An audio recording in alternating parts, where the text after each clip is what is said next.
제가 강조하는 내용 몇 가지 요거 잘 여러분이 숙지하셔서 제가 얘기 안 해도 딱 설교할 때 포인트를 잡으셔야 합니다. 가장 중요한 문맥의 규제를 찾으라. 본문 정하기가 중요하다. 여러 가지 여러 철이 있으면 그 중에서 가장 중요한 핵심 구절을 찾아가지고 10절 정도 이렇게 정하라 하는 내용. 짧게 할 수도 있어요. 필요할 때. 오늘 같은 경우도 좀 짧게 내가 정했는데, 너무 길게 하는 건 안 돼요. 막 20절, 30절 이렇게 읽지 마시고 본문을 짧게 정하라. 그리고 성경 본문에서 빗나가지 마라. 성경을 간단히 요약해봐라. 본문의 내용을 요약해보는 게 중요합니다. 무엇을 말씀하는가가 딱 포인트가 잡혀야 돼요. 그리고 무엇을 말씀하는가를 주석을 읽으면서 파악을 해봐야 됩니다. 원포인트 설교를 하라. 하나의 주제를 잡고 끝까지 달려가라. 제가 이 설교를 말씀할 적에 가장 강조하는 게 원포인트 설교예요. 제 설교의 가장 중심 주제는 원포인트 설교입니다. 하나의 주제를 향해서 달려가라. 이걸 잘 잡으셔야 돼요. 이 얘기했다, 저 얘기했다 그러면 산만해져요. 그리고 알기 쉬운 설교를 하라. 초등학교 4학년이 이해할 수 있는 설교, 또 재미있는 설교, 감동적인 설교, 삶에 적용하는 설교. 뭘 도대체 하라는 거야? 설교는 기껏 한 시간 동안 들었는데 도대체 저 설교를 가지고 어떻게 살라는 거야? 이게 머릿속에 안 잡히면 실패하는 겁니다. 그 말씀을, 하나님 말씀을 어떻게 우리 삶에 실천하는가 하는 결단이 일어나야 돼요. 그리고 요걸 항상 명심하고 하셔야 되고, 영혼 구원에 초점을 맞추라. 낮 예배는 특별히 구도자에게, 교회 처음 나온 사람에게 초점을 맞추는 설교. 그래서 설교를 듣고, 내가 예수를 믿어야 되겠다. 이런 결단이 일어날 수 있는 설교를 할 수 있어야 됩니다. 낮 예배에 집중을 하셔야 돼요. 오후 예배는 제가 할 적에는 오후 예배, 주일 오후 예배는 거의가 선교사들 초대해서 설교를 하게 하든가 아니면 부교육자들이 했어요. 부교육자들이 설교를 자꾸 해야 훈련이 되니까 돌아가면서 부교육자들에게 설교할 수 있는 시간을 줬어요. 그리고 금요 심야기도에는 나름대로 은사 중심의 설교, 그리고 새벽 기도에는 강해 설교 중심으로 쭉 이어가는 설교를 했죠. 이렇게 저 어떤 예배의 성격에 따라서 설교를 할 수 있지만 특별히 낮 예배는 구도자에게 초점을 맞추는 설교. 처음 오늘 교회 나온 사람이 듣고 예수를 믿도록 결단하는 설교가 돼야 합니다. 그리고 결론을 전도해두라. 하나님 말씀을 우리는 전해야 된다. 오늘 말씀을 들었으면 가서 가족이나 누구에게 얘기를 해야 돼. 오늘 목사님이 설교할 적에 이런 말씀을 하셨다고 막 얘기를 할 수 있으면 그건 성공하는 겁니다. 그래서 막 가서 얘기를 할 수 있고 가족과 친지들에게 막 이야기할 수 있는 그것이 오늘 교회의 사명이에요. 전도가. 그리고 하나님 아버지 마음으로 전하라. 상처를 싸매주는 마음. 그 말씀을 아버지 같으면 어떻게 이 말씀을 전할까 하는 내용을 생각하면서 용기를 잃고 상처받은 이들, 그들에게 용기를 주는 메시지가 되게. 그리고 설교는 너무 길지 않게 해라. 15분 정도. 곽선희 목사님 설교학을 쭉 이제 공부하고 있는데요. 설교의 역사에 대해서 지금 공부하고 있습니다. 예언자의 설교, 중간시대, 세례요한의 설교, 예수님의 설교, 사도들의 설교. 그 다음에 오늘 생각할 것은 교부들의 설교입니다. 교부들의 설교는 철학적 방법으로 예수님을 설명했어요. 많은 초대 교부들이라는 것은 초대교회 사도들 이후에 교회를 이끌어가는 지도자들이죠. 그들의 설교는 어거스틴이라든가 이런 분들, 이런 교부들은 철학적인 방법으로 예수님을 설명했다. 고대 여러 가지 철학이 그때는 유행했으니까. 그러므로 예수님은 우리의 구세주시다. 이렇게 여러 가지 이해할 수 있는 내용을 가지고 예수님을 설명하는 그런 설교였다. 종교개혁자들의 설교, 루터의 설교는 상징과 미사로 드리는 예배를 설교 중심으로 바꿔놓았다. 가톨릭 신부였으니까 미사로 예배를 드리고 그랬는데 설교로 바꿔놓은 사람이 루터입니다. 그래서 설교를 할 수 있도록 설교하는 것으로 바꿔놓았습니다. 예배 형태를. 그리고 시편과 로마서와 갈라디아서를 많이 이용했다. 믿음 중심의 설교, 믿음을 강조하고 성령과 성경을 강조하는 설교가 루터의 설교입니다. 그리고 칼빈의 설교, 칼빈은 성서에 충실한 설교자, 아주 성경에 충실한 설교자였어요. 루터는 로마서를 말구유의 아기로 보고 야고보는 지푸라기 같다 이렇게 말했는데 칼빈은 모두가 하나님의 말씀으로 보았어요. 루터는 야고보서 같은 거는 쓸모없는 책이다 이렇게 말했는데 칼빈은 그렇게 말하지 않아요. 모든 것이 하나님의 말씀으로 된 것이다. 그래서 성경에 충실한 설교를 했고 학자라기보다는 민중적 설교자, 대중들을 향한 설교자의 성격을 띤 설교였습니다. 학문을 가지고 막 설명을 하고 학술적으로 저들을 이렇게 설교를 한 게 아니고 대중들에게 알기 쉬운 설교, 알아들을 수 있는 설교를 했다. 그 성령의 감화를 강조했다. 설교 준비는 하지만은 원고는 강단에 안 가지고 올라갔대요. 대단한 거죠. 저는 항상 원고를 가지고 합니다. 그런데 이렇게 원고 안 가지고 설교하는 분들 보면 존경스러워요. 어떻게 저렇게 하지? 이런 생각이. 성령의 감동에 의해서 설교를 해야 될 것을 강조했습니다. 그리고 예배의 중심을 설교에 두었다. 예배의 중심은 설교다. 설교를 중요하게 생각했고 그리스도 중심적인 설교, 언제나 예수님 중심으로 예수님을 전하는 설교를 할 수 했다. 그리고 구약을 신약화해서 보았다. 구약 성경을 신약 예수님과 연결시켜가지고 설교를 했다는 것이죠. 그리고 실생활에까지 파고들었다.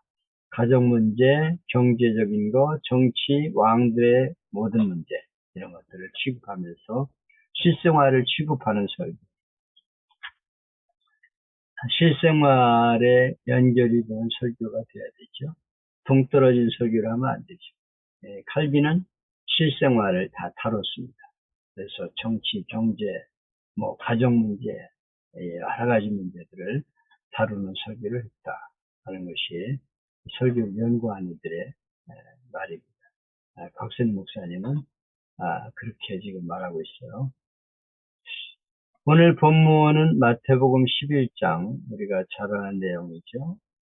이 세대를 어떻게 비유할고, 그때 당시 세대를 어떻게 비유할고, 비유를 하셨어요. 예수님의 설교는 다 비유였다고 말씀드렸죠. 그래서 비유라는 것은 어떤 물건을 이렇게 갖다 놓고 이것과 이것을 비교하는 것을 비유라고 하죠. 그래서 예수님은 비유 설교를 하셨어요. 세상적인 것들을 끌어다가 오늘 성경 말씀과 연결시켜가지고 설교를 하셨습니다. 근데 어떻게 그때 당시 시대를 예수님이 비교했냐면 아이들이 장터에 앉아서 동물을 불러 가로되 동물들을 불렀어요. 얘들아 이리 와봐. 우리 시장에 놀이하자 그러면서 장터에 앉아가지고 동물을 불렀는데 우리가 너희를 향하여 피리를 불어도 춤추지 않고 애곡하여도 가슴 치지 아니하였담과 같으니라.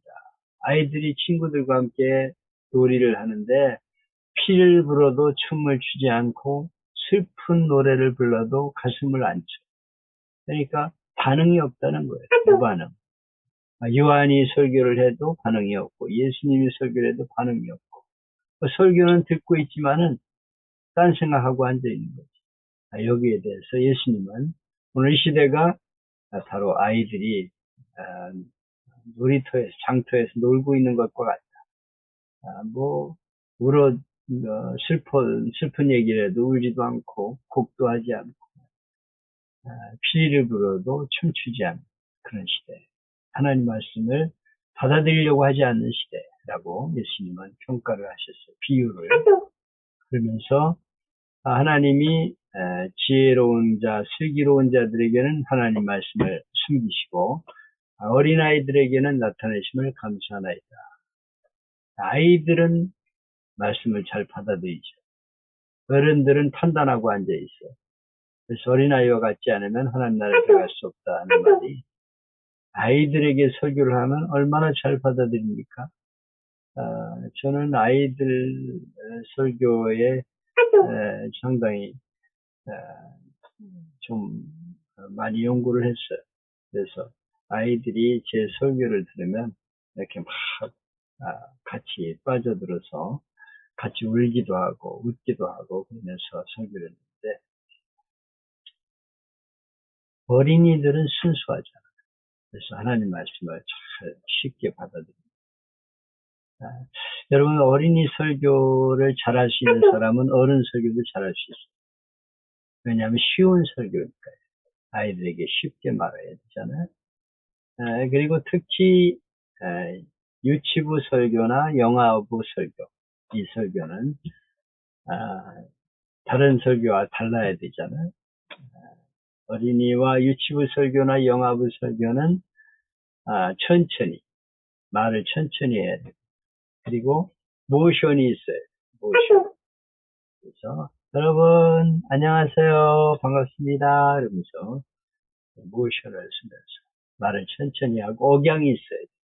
올라갔다 내려갔다 억양이 있어요. 밋밋한 말을 하면 안 돼요. 그래서 어린이 설교를 연구를 잘한 사람은 어른 설교도 잘할 수 있다는 포인트를 그들에게 맞춰가지고 잘 이해할 수 있는 설교를 할 수 있다는 거죠. 근데 이때 당시에 아이들은 잘 받아들인 것 같아요. 예수님 말씀을 잘 들으면서 그렇구나 이랬는데 어른들은 안 받아들여요. 그러면서 이것이 아버지의 뜻입니다. 그러면서 계시를 받은 자 외에는 아버지를 아는 자가 없다. 이렇게 말씀하고 있어요. 그래서 수고하고 무거운 짐진 자들아 다 내게로 오라 내가 너희를 쉬게 하리라 하는 말씀을 하셨죠. 요약은 예수님 당시 사람들이 요한의 말에도 귀를 기울이지 않고 예수님 가르침도 따르지 않는 모습을 아이들의 소꿉장난에 비교하면서 말씀을 받아들이지 않은 세대에 대해서 말하면서 예수님이 수고하고 무거운 짐진 자들아 다 내게로 와라. 내가 너희를 쉬게 하리라. 내게 와서 배우면 너의 마음이 쉼을 얻으리라. 와서 주님의 말씀을 듣고 그 말씀을 따르면 마음의 쉼을 얻게 됩니다. 마음이 무거운 짐들이 다 내려지고 쉼을 얻게 된다고 말씀하셨습니다. 오늘 겸손하게 어린아이 같은 마음으로 말씀을 듣고 짐을 주님께 맡길 때 진정한 안식과 평안을 얻게 된다고 주님은 말씀하셨습니다. 아래 제가 작성한 설교 한 편과 다른 분들의 설교를 몇 편 실었는데요. 요거는 해피데이 때 제가 설교한 내용입니다. 근데 요거를 좀 바꿨어요. 내가 앞에 지난번에 있을 때 설교한 것들은 잔치에 대한 얘기를 했어요. 해피데이는 잔치다. 천국 잔치를 열었다. 여러분이 이 자리에 온 거는 잔치에 참여한 것이다 하는 얘기를 했는데 이거를 제가 바꿔가지고 어저께 바꿨죠? 어저께 밤에 바꿨습니다. 그래서 수고하고 무거운 짐, 짐진 인생에 대해서 포인트를 맞춰가지고 이제 설교를 전개해 나갔어요. 은퇴하신 충신교회 박종순 목사님이 사시는 아파트 엘리베이터를 기다리는데 1학년쯤 되는 조그만 아이를 만났어요. 아주 무거워 보이는 가방을 메고 내가 좀 실수를 했네. 가방을 메고서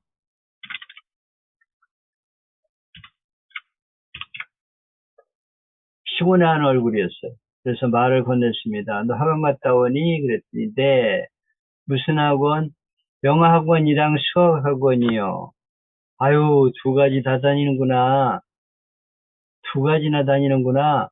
아니요, 조금 이따 피아노 학원이랑 미술 학원 가야 돼요. 그래? 몇 개 학원에 다니는데? 그랬더니 7개요. 힘들지 않니? 그러니까 할아버지 자꾸 묻지 마세요. 대답하려면 스트레스 받잖아요. 그러더라고요.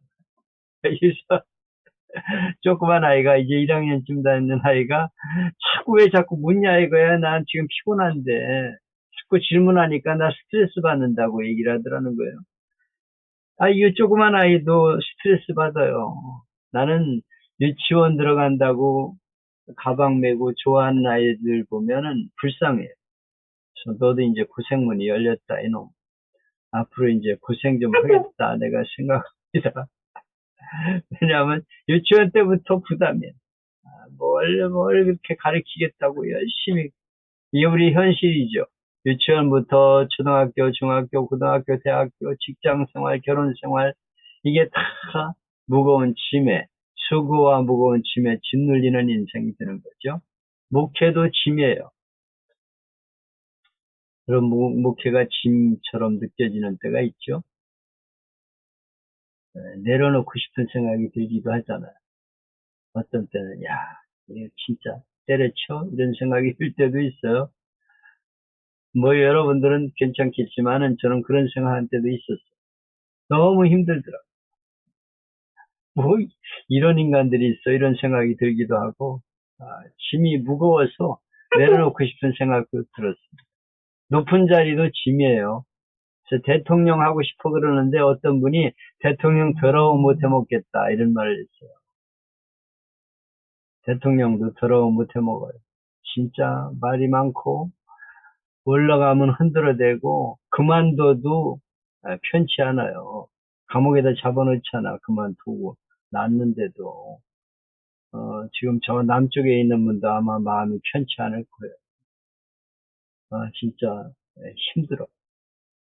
그래서 가정도 내팽개치고 직장도 걷어치우고 싶어요. 그래서 가정을 내팽개치는 사람들이 있죠. 제가 아는 가까운 사람도 목사예요. 부목사인데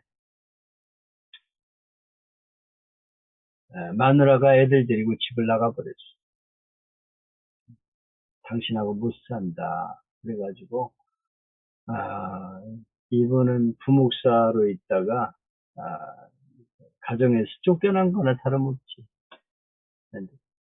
그래가지고 자기 부모님 밑에 가서 살면서 지금 목회도 다 내려놓은 상태.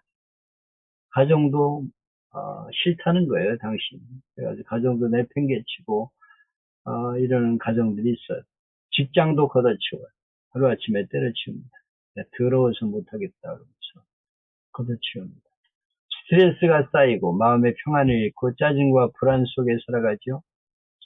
시편 90편 10절 말씀 우리의 연수가 70이요 강건하면 80이라도 그 연수의 자랑은 수고와 슬픔뿐이요 신속기간이 우리가 날아가나이다.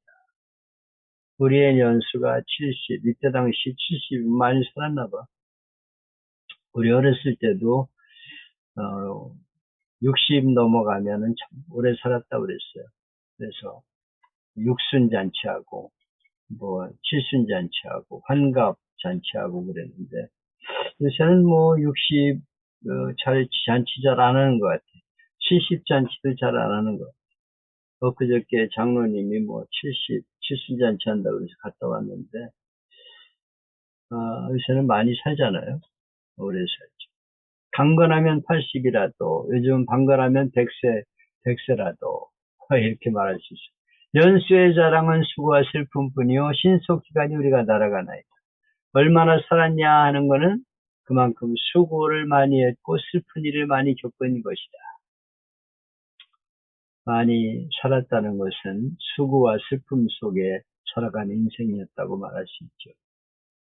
100살이면 100살만큼 수고 많이 했고 슬픈 일 많이 겪은 거예요. 오래 살면 자식이 먼저 떠나요.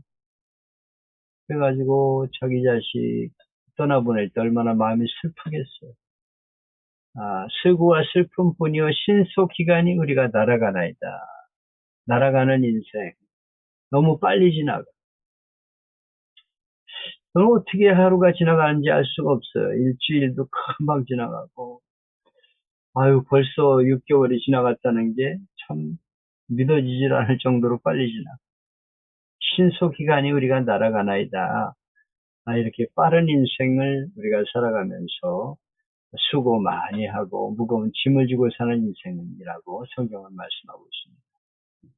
여기 수고하고 무거운 짐진 자들아, 여기 수고하고라는 말은 쿠피온테스라는 말인데 육체적으로 고나고 지치다. 너무 육체가 힘들다 이거. 그리고 감정적으로 용기를 잃고 낙담하다. 아주 너무 힘들어가지고 다 때려치고 싶다 이런 생각이 든다는 거예요.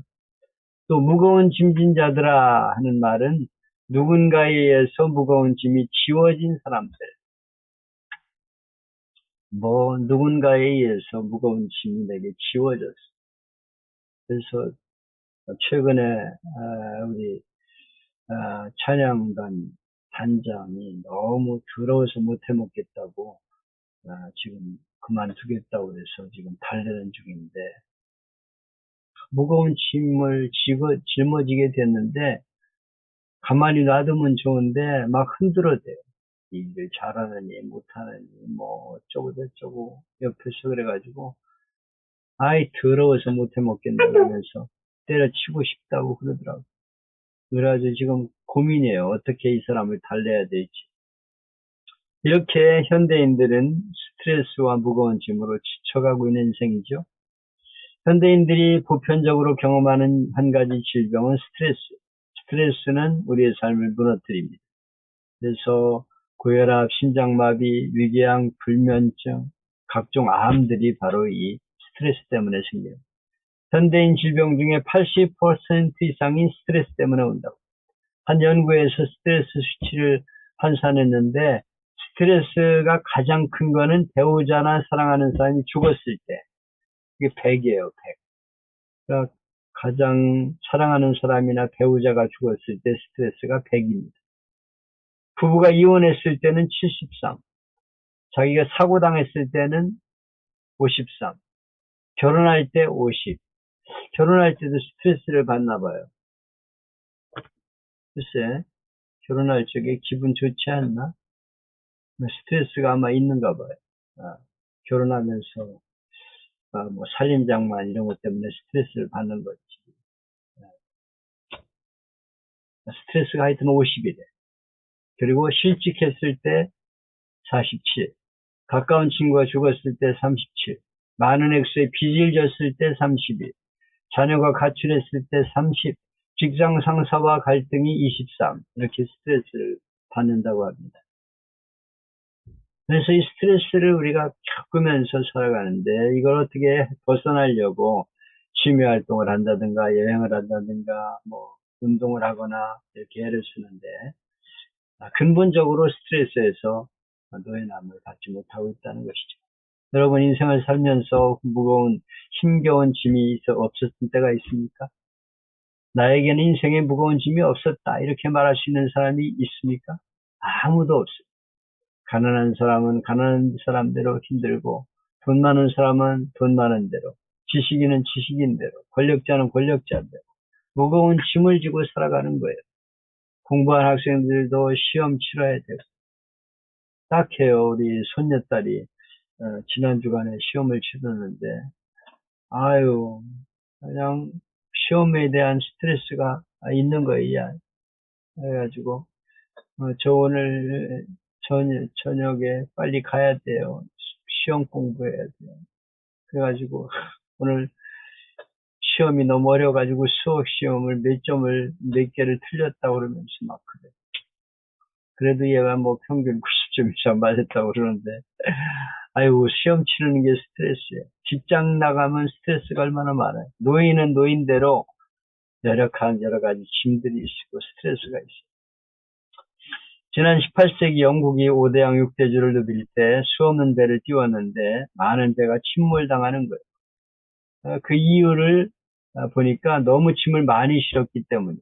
그래서 사무엘 프림소리라는 사람이 영국 국회에다가 법안을 제출해서 통과시켰는데 그 법의 이름이 적재한계선이라는 거예요.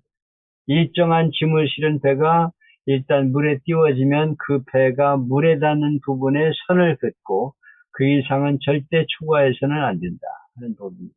그래서 여러분이 그 배를 보면은 이렇게 선이 있어요. 이렇게 쭉 선이 있는데 그게 라인인데 그게 가라앉으면 안 돼. 너무 무겁게 실으면 안 된다는 법을 정해놨어요. 그래서 큰 배를 보면 아래 노란 선, 하얀 선이 그어져 있어요. 이것이 바로 프림솔이라는 사람이 제안한 거예요. 그래서 프림솔 라인이라고 부릅니다. 그 선이 물에 닿으면 더 이상 짐을 실어서는 안 된다. 이 선이 바로 생명선과 같다. 더 이상 짐을 실으면 배가 가라앉는다. 인생도 마찬가지로 너무 무거운 짐을 지면 조그만 풍랑이라도 쓰러지고 뒤집혀져. 그래서 사람마다 내 짐을 내려놓고 쉬기를 원합니다. 피곤한 영혼들이 무거운 짐을 지고 비틀거리며 살다가 어느 곳엔가 짐을 내려놓고 쉬기를 원하지만 쉴 곳이 없어요. 예수님은 이걸 다 아시죠? 저마다 수고하고 무거운 짐을 지고 살아가는 인생, 죄악의 짐을 지고 살아가는 인생, 저주받은 인생의 본질이 바로 수고와 무거운 짐이라는 걸 예수님 아시죠? 그래서 이렇게 절망하는 인생들을 향해서 두 팔을 벌리시고 누구든지 내게로 와라. 내가 너희에게 안식을 주겠다. 이렇게 말씀하셨어요. 수고가 무거운 짐진 자들아 다 내게로 오라. 내가 너희를 편히 쉬게 하리라. 이건 얼마나 우리에게 복음인지 몰라요.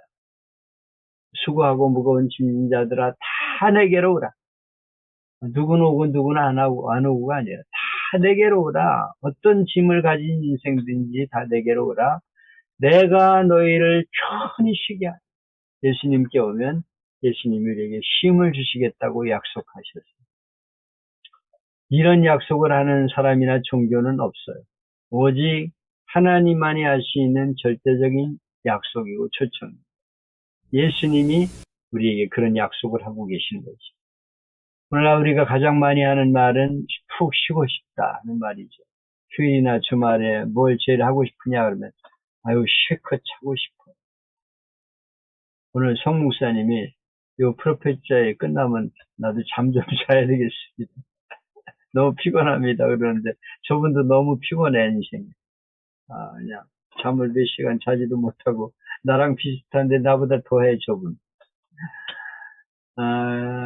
예, 이 자리에 있는 분도 한참 늘어지게 잠자고 싶은데 부인이 하도 가자니까 할 수 없이 나온 분도 교회 안에 있죠.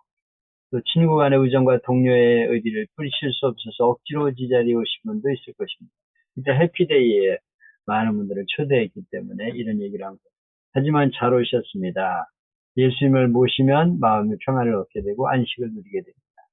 연약한 사람은 강하게 되고 강한 사람은 얼마든지 더 강하게 될 수 있습니다.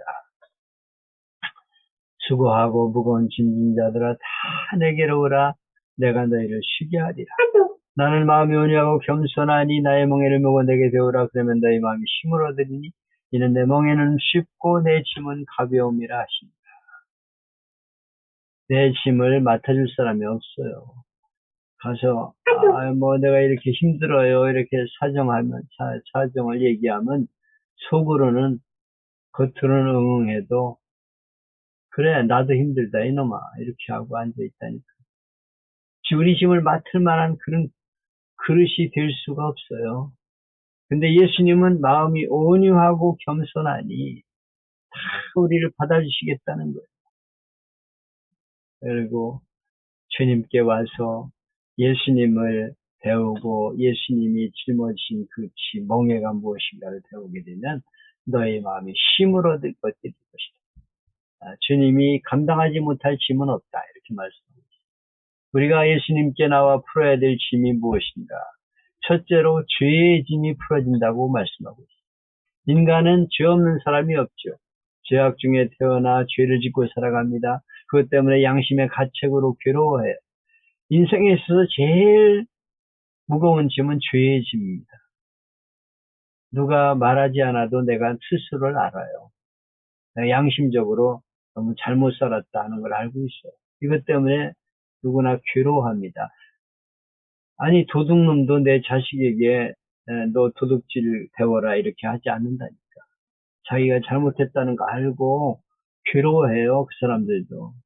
혼자 있을 적에는 내가 왜 이렇게 살아야 돼? 그러면서 괴로워합니다. 이 죄악의 짐을 해결하지 않으면 안 돼. 이게 가장 인생에 있어서 문제가 되는 거예요. 그 죄악의 짐을 예수님은 맡아주시겠다고 말씀하고 있어요. 가져와라. 내가 내 죄악의 짐을 다 맡아주겠다고 약속하셨어요. 예수님이 우리를 위해 십자가 지심으로 그 모든 죄의 짐을 다 맡아주신다고 약속하셨습니다. 둘째는 질병의 짐. 인간이 사는 데 있어서 무서운 고통의 하나가 질병이죠.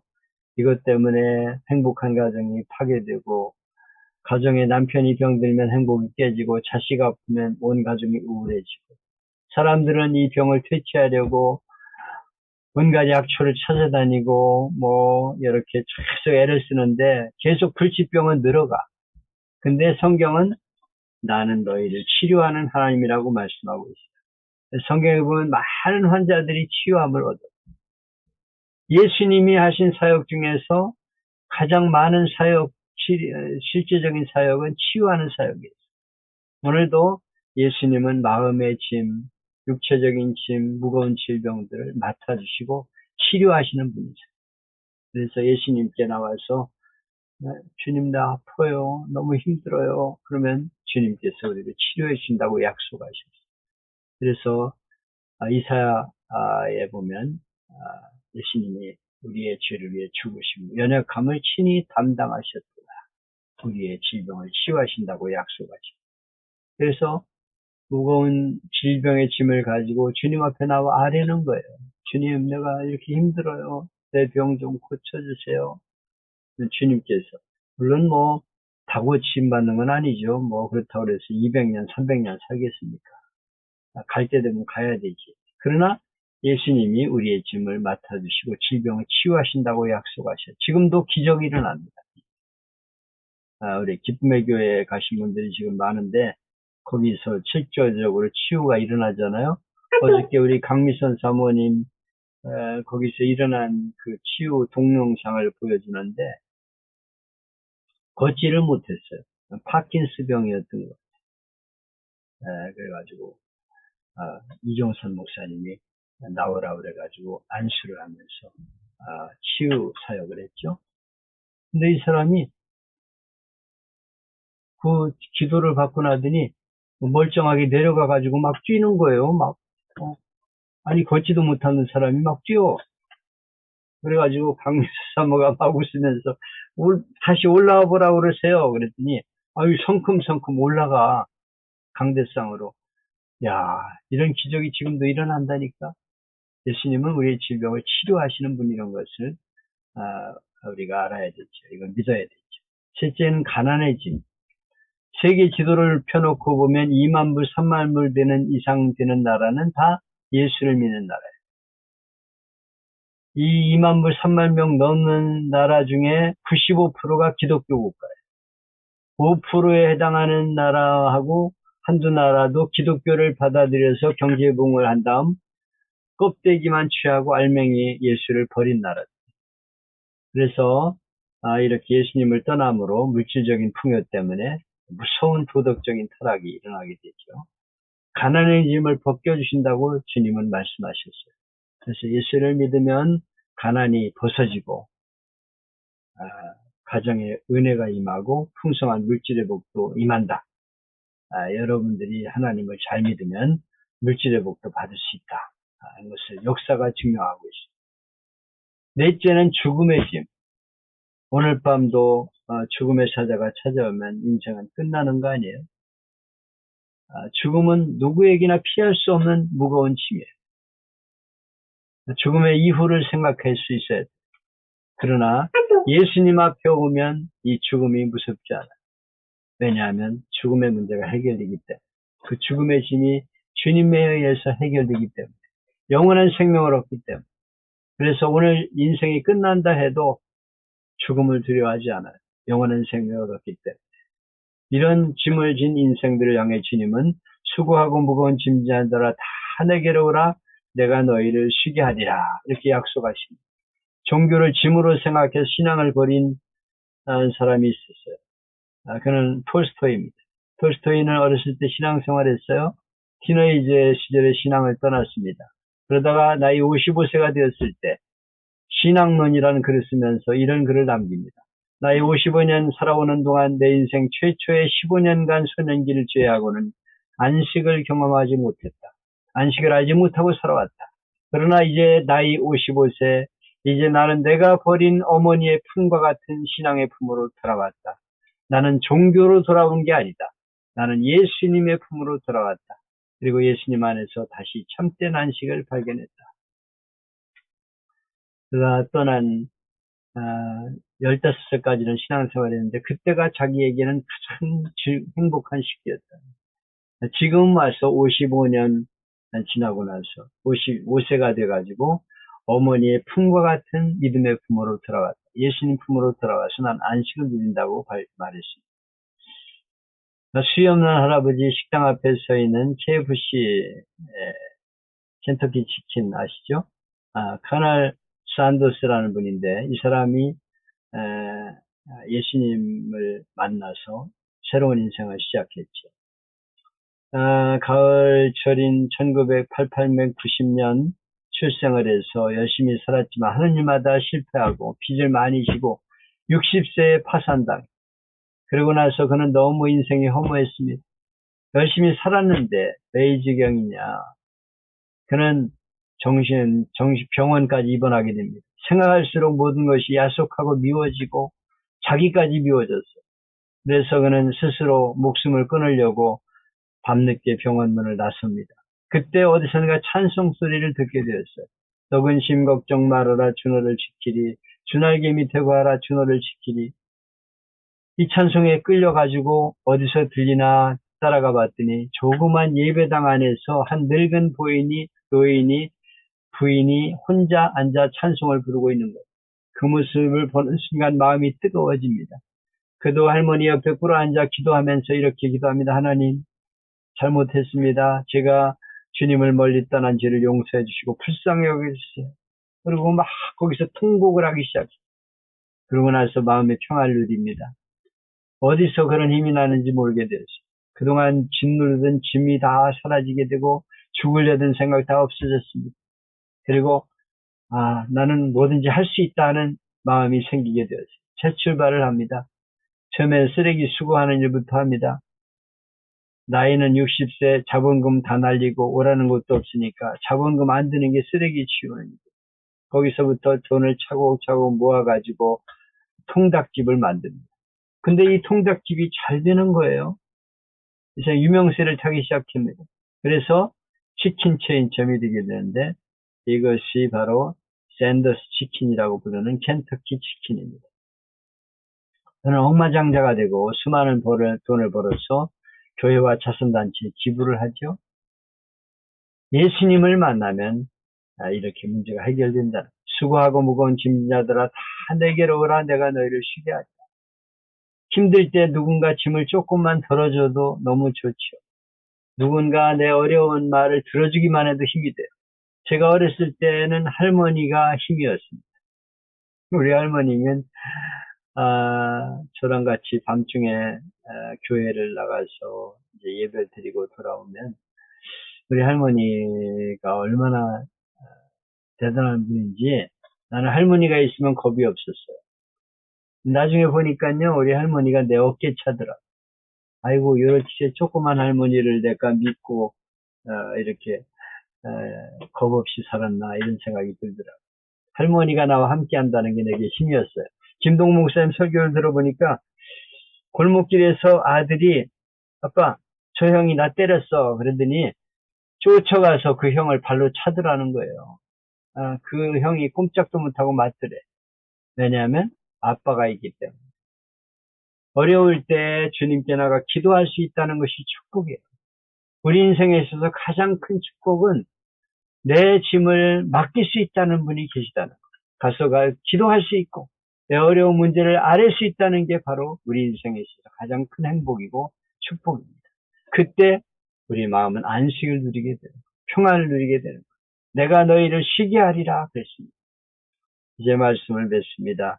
이 시간 여러분을 진지하게 초청합니다.